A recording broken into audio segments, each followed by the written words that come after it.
loving than lovable.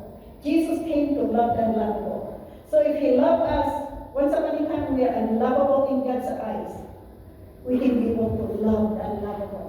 Amen? Amen. That's about Christmas. Love is the heart of Christmas. So how do we practice this love? It's in our relationship. As a believer, as husband and wife, in our friends, families, our nation, Calgary. We can pray for those people that will be guided. We need guidance. There's a pastor that's already in prison in Canada for sharing the gospel. It's called that hate speech.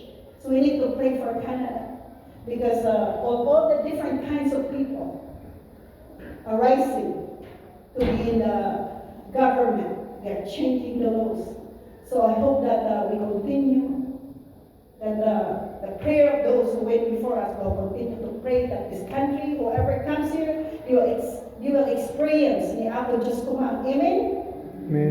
You will meet God in Canada rather than get changing Canada and bringing their own ideology and changing the bylaws.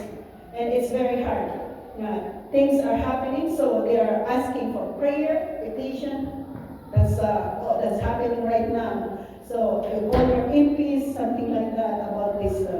If you are reading the news, it's all over the place there.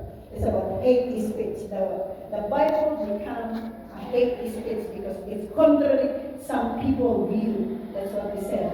But we need to pray for Canada. We need to pray for where we come from, and yet we need to pray City of Calgary for the new council. Praise the Lord. That's all I want to share to you guys. God's initiating love compels believers to love others selflessly and sacrificially. Conclusion, love is the heart of Christmas. God is love. God's love is unconditional, transformative, transform people's mind, impact community, and an enduring love is a changing nature of God's love for His creature. That we can be able to endure, that in love. Pray that we can encounter God's love afresh.